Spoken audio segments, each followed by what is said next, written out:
Hey guys, welcome to Digital Digest, and in this video I'm going to show you how to unfriend someone on Facebook.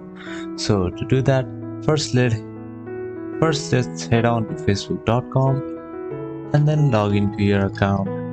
So I'm just going to go to the Facebook website, and after you have logged into your account, just select any friends that you want to unfriend. So I'm just going to select a random person over here and click over here, click on their profile and then click on view profile. Alright, so once you have done that, over here you can see we are already friends with this person. All you have to do is click here, and over here you can see the option for unfriend. Click over here now and then confirm this. Alright, so there you go. Now the friend has been unfriended. So that is how you can unfriend people on Facebook.